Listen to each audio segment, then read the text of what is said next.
अगर जिनवाणी सुरक्षित नहीं रहेगी तो ये जानकार भी नहीं रहे। आज उनने जो हमें दिया सूत्रों के रूप में, जो आज हमारे पास संकेत हैं, जो कुछ भी सारभूत है वो सारा का सारा वहीं से मिलकर के सामने आया है। 4 अनुयोगों में बटी हुई हमारी जिनवाणी प्रथमानी योग, जिसमें हमारे महापुरुषों के कथाओं का वर्णन, उनके जीवन चरित्र का, तीर्थंकर पुरुषों, 63 सलाहकार पुरुषों का, पुरुष महापुरुषों का पूरा वर्णन जिसमें समाया हो, उसका नाम प्रथमानी योग है। कर्णानी योग, कर्णानी को योग का अर्थ होता है कर्मिक सिद्धांत। अपने अंदर जैसा करोगे वैसा पाओगे। और चरणानी योग कहता है अच्छे से चलो, आचरण कैसा करना है, ये चरणानी योग का बात है। और अब आता है द्रव्यानी योग, आत्मा को स्वरूप में कैसे जाना है, आत्म स्वरूप को कैसे पाना है।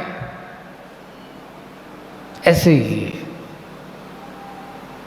एक छोटा सा उदाहरण देते चारों नियोगों को एक बहुत समझाने का। देखिए, एक बेटा है और वो अपनी माँ के साथ जा रहा है और माँ चलते चलते वो बेटा गिर जाता है, रोने लगता है, रोने लगता है। माँ अब उसको समझाती है बड़े अच्छे से, कहती है देख तू तो पिन्ना है पूरा, कल अब दीदी गिरी थी, तेरा भैया गिरा था, वो तो नहीं रोया था, और थोड़ा सा गिरा और तू क्या कहने लगा, रोने लगा। तो उसने जब ऐसा सुना, माँ ने ऐसा कहा, वो चुप हो जाता है। फिर आगे कुछ समय बाद ऐसा होता है, वो चला पुनः इस प्रकार के उसको कष्ट होगा। माँ ने उसने कहा, फिर भी नहीं माना, फिर भी कह रहा है मुझे लग गया है, मुझे ऐसा हो रहा है, वैसा हो रहा है। तो वो कहता है तुमने लगता है कल किसी को गिराया था, किसी को तुमने गिराया होगा, तुमने किसी को ऐसा धक्का दिया होगा, तो आज तुम्हारे साथ क्या हुआ, तुम गिरे हो। ऐसा अभी नहीं चुप हो रहा है। माँ अब कहती है बेटा कभी किसी के बारे में बुरा मत सोचो, कभी किसी को गिराने के भाव मत करो, क्योंकि तुम अगर किसी को बुरा करने की सोचोगे तो तुम्हारा नियम से क्या होगा, बुरा होगा। अच्छा सोचो, अच्छा होगा। कभी किसी का बुरा करने की बात मत करो, ऐसा उनको उपदेश दिया। काश और फिर बाद में धीरे से और कुछ के, अगर तुम देख के चलते तो गिरते कैसे, गलती किसकी थी, गलती किसकी थी बताओ, किसने गिराया, तुम अपनी गलती के कारण से गिरे हो ना, कोई तुम्हें गिराने वाला तो नहीं आया था। माँ ने बड़े अच्छे से उसको समझाया। और फिर बाद में अभी भी नहीं माना तो फिर धीरे से पुचकारती है, कहती है कि देख आत्मा गिरा कि शरीर गिरा, बताओ किसको लगी, आत्मा को लगी कि शरीर को लगी। हाँ, घोड़ा कूद गया। अपन जब होते ना, इतनी चलती है, थोड़ी बहुत है, बुंदेलखंड में कहते हैं कुछ नहीं, ये तो क्या हो गया बेचारे, तो कुछ नहीं है, छोटे छोटे। अब वो जब ऐसा हो के साथ दिखाते हैं तो उसके अंदर साथ आ जाते। देखिए चारों अनुयोग इसमें आ गए। ये 4 कथन। पहला, जब उसने कहा तेरी भाई गिरा था, तेरी बहन गिरी, तो वो तो नहीं रोई, ये कौन सा नियोग हो गया, प्रथमा नियोग। महापुरुषों को याद दिलाता है, बड़ों को, दूसरे अपने से बड़ों को याद दिला करके उसको बता दे कि देख उसके साथ भी ऐसा हुआ तो तू घबराता क्यों। ये प्रथमानी योग होता है। करणानी योग क्या कहता है, तुमने कहीं ना कहीं दूसरों को गिराया था ना, उसका फल आज तुम्हें क्या मिला, ये तुम्हारे अपने कर्म का फल है, इसका नाम करणानी योग है। और चरणानी योग कहता है अच्छे से देखभाल के चलो। अगर तुम देख के चलते होते तो गिरते क्यों। किसी का बुरा करने की सोची थी तुमने तो तुम्हारा बुरा हुआ। इसलिए चरणानी योग कहता है अच्छे से चलो, जैसे उस बेटे को बताया। और फिर वह द्रव्यानु कहता है अरे आत्मा तो उसमें कभी चोट लगती नहीं है ना। ये तो सब जो है पुद्गल है, पुद्गल को लगी है, आत्मा को तो कभी लगी नहीं थी। आत्मा तो तेरी शाश्वत है। इसको कहते हैं द्रव्यानी योग। घोड़ा कूदा है, उसको समझा देते हैं पुचकार करके। ऐसे ही चारों अनुयोग जिसमें समाये हैं, ऐसे चारों अनुयोग में हमारा पूरा द्वादशांग भरा पड़ा है। ऐसे द्वादशांग के सार को भरने वाले हमारे आचार्यों में इस महान 20वीं सदी में करते करते पूर्वाचार्यों को नाम लेते लेते अब 20वीं सदी में आ जाओ। 20वीं सदी में ऐसे प्रथमाचार्य आचार्य शांति सागर जी महाराज हुए, जिन्होंने अपनी चारित्र ऐसे मुगल शासन में अंग्रेजे परतंत्र भारत में जहाँ विहार करना मुनिराजों को बहुत कठिन होता था, ऐसे समय पर उन्होंने मुनिराजों को चर्या लोगों को बताया। दिल्ली जैसे महानगरों में रह कर के भी उस दिगंबरत के सार को कभी जाकर के उन्होंने विहार किया। लोगों ने आकर के उनसे कहा महाराज दिल्ली में विहार नहीं कर सकते। उन्होंने कहा क्या होगा, लोग आक्रमण करेंगे, उपसर्ग करेंगे, चलो कोई बात नहीं, देखते अपन तो विहार करेंगे। ऐसा समय भी उनके सामने आया, पर विहार करते हुए दिगंबरत वीतरागता का सार लोगों तक पहुँचाए।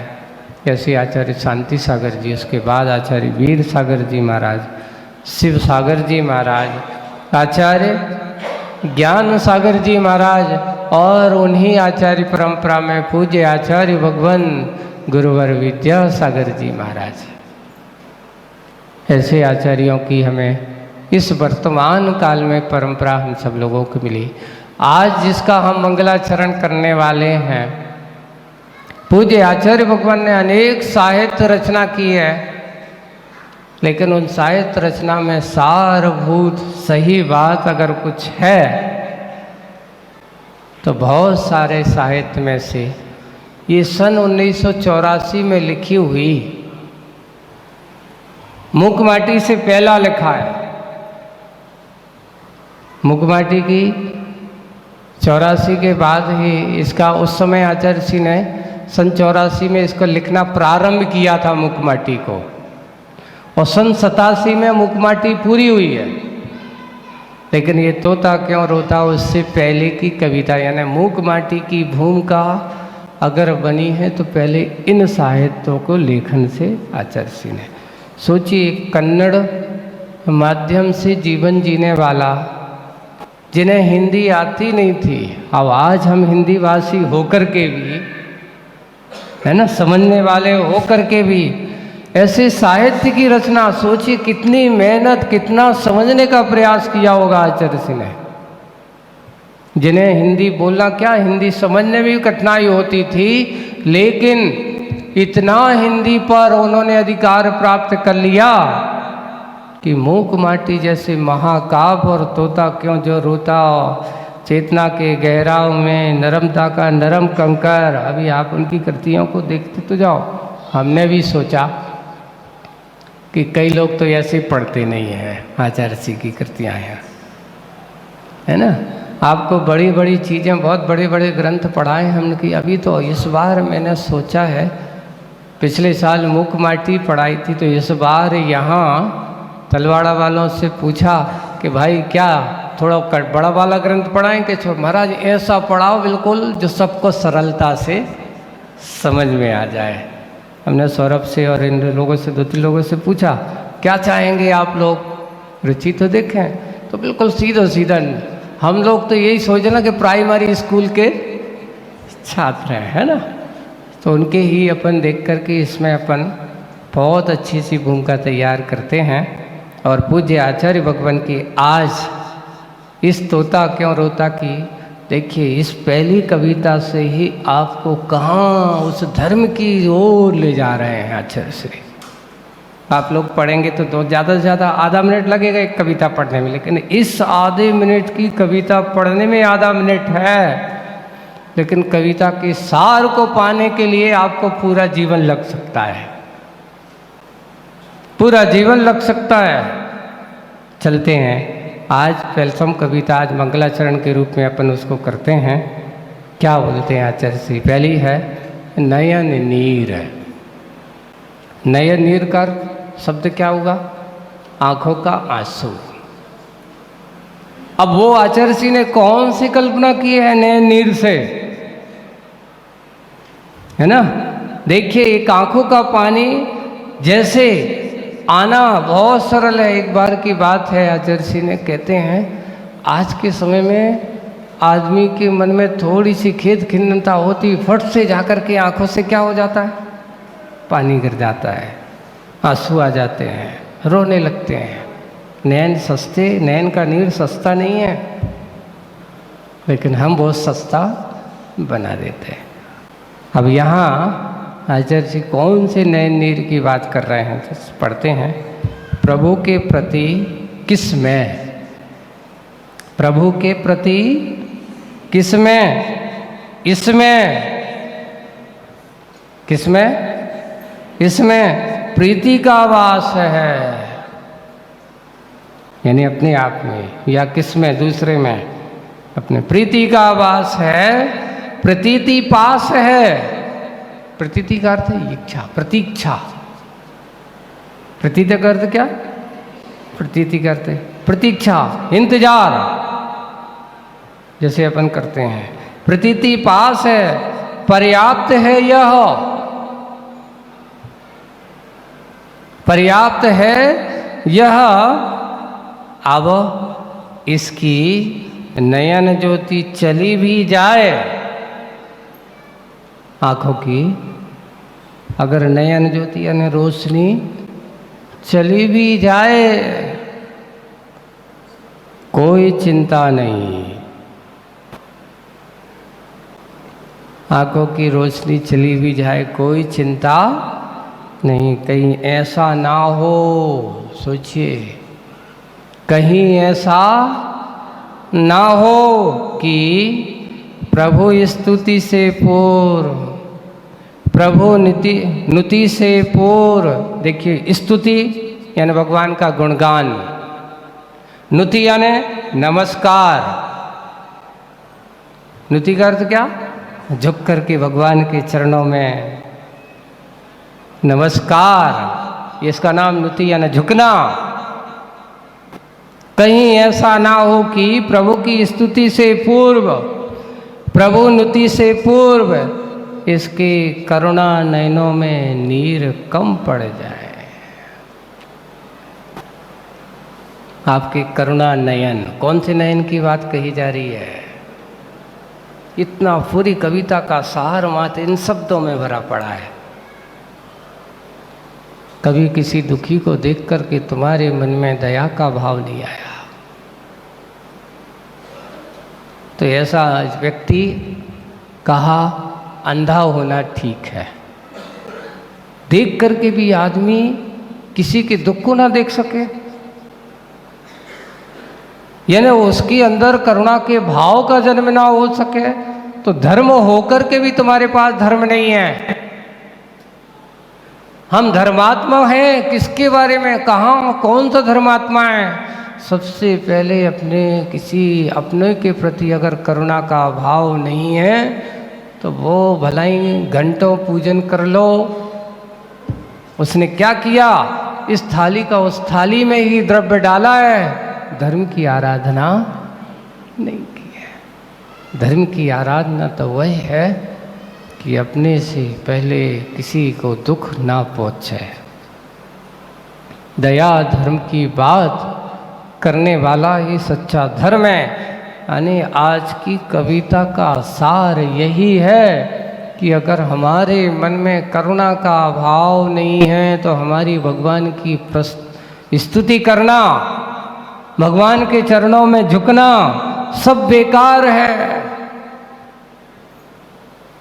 भगवान के चरणों की स्तुति और भगवान के चरणों का प्रणाम, उनके चरणों में प्रणाम, इसके लिए ऐसा ना हो, कहीं ऐसा ना हो वो कल्पना की रहे हैं आचार्य जी, भले ही आँखों की ज्योति चली जाए, भगवान मुझे मंजूर है आपकी स्तुति के पूर्व, आपके चरणों की नमोस्तु करने के पूर्व मैं क्या चाहूँगा, इस जीव के करुणा के नयनों से नीर ना